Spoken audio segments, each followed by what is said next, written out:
জিনিস প্রাক্তনী হিসাবে খুব ভালো লাগছে যে সংগঠনটা আমরা গর্বের সহিত করি, গর্বের সহিত যে সংগঠনটার প্রতি আমরা আস্থা রাখি।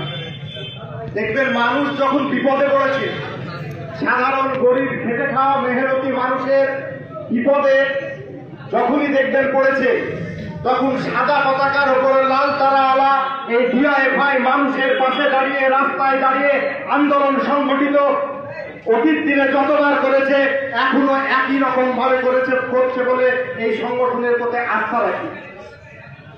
সর্বপ্রথমই বলতে চাই যে আজ সারা দেশ এবং রাজ্য জুড়ে ধর্মীয় বিভাজনের নামে বিজেপি এবং মুছে যাওয়া তৃণমূল নামক দলটা সাধারণ মানুষের উপর যে নির্যাতন অত্যাচার নামিয়ে এনেছে, তার বিরুদ্ধে এই ডিআইএফআই লড়াই। আমাদের দেশে সার্বিকভাবে সবচেয়ে সমস্যার যে জায়গা, সে জায়গা হলো বেকারত্ব। আপনারা জানেন যে সারা ভারতবর্ষকে যুবার দেশ বলা হয়। সারা পৃথিবীতে যত দেশ আছে, সেই দেশের মধ্যে সবচাইতে যুবকের সংখ্যা বাস করে এই ভারতবর্ষের বুকে। আমাদের পশ্চিমবঙ্গ তার একটা অংশ, যে কারণে আমাদের প্রথম দাবি থাকে যে প্রত্যেকটা বেকার যুবর হাতে কাজের ব্যবস্থা করতে হবে। এখন এই কাজের ব্যবস্থাটা করবে কে? আমাদের যে রাষ্ট্র ব্যবস্থা পরিচালনা হয়, একটা রাষ্ট্রের দায়িত্ব যেমন একজন শিশু জন্মানোর পর থেকে তার দায়িত্ব দিতে হবে, তার শিক্ষার দায়িত্ব নিতে হবে, তার পূর্ণাঙ্গ বয়স হওয়া পর্যন্ত শিক্ষা শেষে তার কাজের দায়িত্ব এখানকার সরকারকে নিতে হবে। কিন্তু আমরা কি দেখছি? দিনের পর দিন বেকারত্ব সংখ্যা বাড়ছে, অসহায় মানুষ।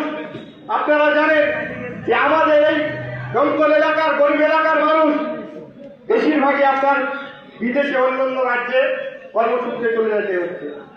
তার ফ্যামিলি, সংসার, পরিজন সকলকে রেখে বাইরে পড়ে থাকতে হচ্ছে ইনকামের। কিন্তু আমাদের এখানে কোনো কাজের ব্যবস্থা নেই। আমরা তাই বলতে চাই, অবিলম্বে বেকার যুবকের কাজের ব্যবস্থা করতে হবে। এই সম্পর্কে শুধুমাত্র কাজের ব্যবস্থা, আপনি যদি লক্ষ্য করেন, এই 15 বছরের তৃণমূল সরকারের আমলে আমাদের রাজ্যে একটা কোনো দপ্তরে আপনার নিয়োগ নেই।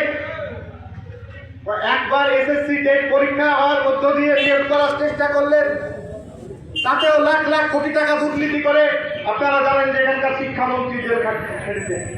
সমস্ত দপ্তরের যারা মন্ত্রী তারা জেল খেটেছে।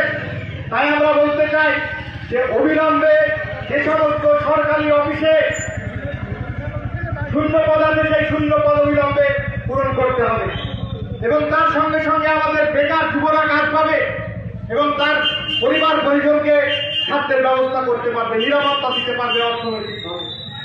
আমরা আরো যে কথাটি বলতে চাইছি আজকের এই যে বিস্তীর্ণ এলাকা জুড়ে কিভাবে এসআইআর এর নামে মানুষকে তার ন্যূনতম যে গণতান্ত্রিক অধিকার, ভারতবর্ষের বুকে ভোটাধিকার প্রয়োগ, সেই ভোটাধিকার প্রয়োগ থেকে বিরত রাখা হলো। বিভিন্ন প্রলোভন দেখিয়ে বিভিন্ন সময় বিভিন্ন কাগজের বান্ডিল নিয়ে তারা ছোটাছুটি করলেন সাধারণ মানুষ। কিন্তু শেষ পর্যন্ত দেখা গেল যে অনেক মানুষ, 50 থেকে 57 লক্ষ মানুষ আমাদের পশ্চিমবঙ্গে ভোটার লিস্ট থেকে অযথা তাদের নাম বাতিল হয়ে গেল। কি কারণে বাতিল হলো? বিগত যে সরকার, রাজ্য সরকার এবং কেন্দ্রীয় সরকার, সেই সরকার যাদের ভোটে নির্বাচিত হলেন, যাদের ভোটে নির্বাচিত হয়ে রাষ্ট্র ক্ষমতা পরিচালনার দায়িত্ব গ্রহণ করলেন এবং ওই রাষ্ট্র ক্ষমতা পরিচালনা করছেন মন্ত্রী, এমএলএ, এমপি হয়ে, তারা যে ভোটারের ভোটে নির্বাচিত হলেন সেই ভোটারকে ভোটার লিস্ট থেকে বাদ দিয়ে দেওয়া হবে। আপনারা জানেন যে নির্বাচন কমিশনারের সঙ্গে বিজেপি আরএসএসের যে পরিকল্পনার মধ্য দিয়ে আমাদের যে ভোটার লিস্ট, সেই ভোটার লিস্টে একটা অংশকে যে প্রথম অবস্থায় যে কথাই ছিল না, আন্ডার অ্যাডজুডিকেশনের নামে আমাদের এলাকাতেও প্রচুর ভোটারকে বাদ দেওয়া হলো। তারা আজকে সরকারি সমস্ত ব্যবস্থা থেকে তারা বঞ্চিত হচ্ছে।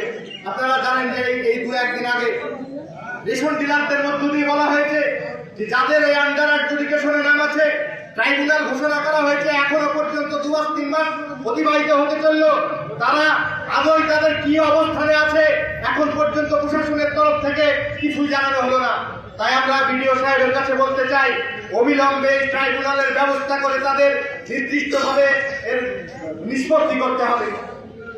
ইতিমধ্যে এই ট্রাইব্যুনালের নিষ্পত্তি না করেও আমরা দেখলাম যে ডিলারদের মাধ্যমে বলা হলো যে তাদের সমস্ত ডকুমেন্ট যারা ট্রাইব্যুনালে আবেদন করেছেন ডিলারদের কাছে জমা দিতে।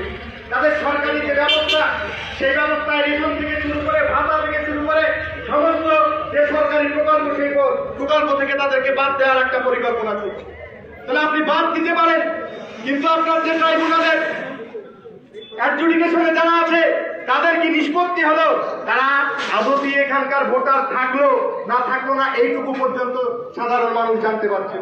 তাই আমরা অবিলম্বে আহ্বান করছি আমাদের বিডিও সাহেবকে যে অবিলম্বে অ্যাডজুডিকেশনে যারা আছে তাদের ব্যবস্থা অবিলম্বে জানাতে হবে এবং এর ব্যবস্থা করতে হবে, এবং সঠিক যারা ভোটার ট্রাইব্যুনালের সমস্ত যারা আবেদন করেছেন তাদের সকলকে ভোটার লিস্টের অন্তর্ভুক্ত করতে হবে। আর তার সঙ্গে সঙ্গে এখন রাজ্য জুড়ে আলোচিত আমরা বলতাম যে এই মানুষের বিপদের দিনে অনেকে অনেক কথা বলবে কিন্তু কেউ আসবে না। নির্বাচন পরবর্তী সময়ে বিজেপি যে নতুন সরকার, মানুষ অনেক প্রত্যাশা নিয়ে এই বিজেপি সরকারকে ভোট দিয়ে এনেছিল, কিন্তু আমরা কি দেখলাম?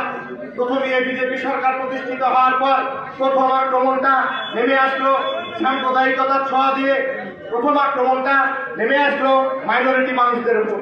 তারপরের আক্রমণটা আপনারা দেখতে পাচ্ছেন, তারপরের আক্রমণ নেমে আসছে গরিব খেটে খাওয়া মেহনতি মানুষ যারা রেলে হকারি করে, যারা রাস্তার ধারে ফুটপাতে বসে এক কাপ চা বিক্রি করে, ঝালমুড়ি বিক্রি করে, তারপর যেটুকু আয় হয় সেইটুকু নিয়ে গিয়ে তার পরিবার পরিজন নিয়ে একটু খাওয়ার চেষ্টা করে, পরিবার পরিজন পরিচালনা করার চেষ্টা করে, তাদের উপর প্রথম আক্রমণ নেমে এলো। আমরা অতীত দিনেও যে কথা বলেছি আজকের দিনেও এই কথা বলতে চাই যে গরিব মানুষের ওপর যতদিন আক্রমণ হবে ততদিন বামপন্থীদের নেতৃত্বে বামপন্থীদের যত সংগঠন আছে সকলের লড়াই সংগ্রাম সংগঠিত করব। আজকে আমরা যা জমায়েত হয়েছি আমাদের এটা ক্ষুদ্র প্রয়াস, আমরা শুধুমাত্র আজকে এই অফিসে জানান দিতে এসেছি। আর এই কয়েকদিনের মধ্যে যদি ট্রাইব্যুনালের নিষ্পত্তি না হয়, যদি হকার উচ্ছেদের নামে অযথা যদি নোটিশ ধরানো হয়, তাহলে বৃহত্তর জমায়েতের মাধ্যমে আমরা এই প্রশাসনিক যে কার্যক্রম সে কার্যক্রম বন্ধ করার জন্য আজকের এই ডেপুটেশন মঞ্চ থেকে আমরা হুঁশিয়ারি দিতে চাই। আমাদের বৃহত্তর জমায়েত মধ্য দিয়ে আমরা সমস্ত জনগণকে অচল করে দিব। তাই আমরা বলতে চাই যে আগামী দিনে যে লড়াই সংগ্রাম আন্দোলন সংগঠিত হবে সেই লড়াই সংগ্রাম আন্দোলনে আপনারা সহযোগিতা করবেন। শুধুমাত্র ডিএফ এর পতাকা তোলে না, সাধারণ মানুষ, খেটে খাওয়া মানুষ যারা আমাদের সমর্থক, যারা আমাদের সমর্থক নয় কিন্তু গরিব মানুষের বিপদের দিনে অসহায়তাকে আমরা পাশে দাঁড়ানোর জন্য সকলে আমাদের এই সংগঠনের পাশে থেকে সহযোগিতা করবেন এবং আমাদের এই লড়াই সংগ্রামকে আরো এগিয়ে নিয়ে যাবেন। এইটুকু কথা বলে আমি আমার সংক্ষিপ্ত আলোচনা শেষ করছি। ইনকিলাব জিন্দাবাদ, ডিআইএফ জিন্দাবাদ।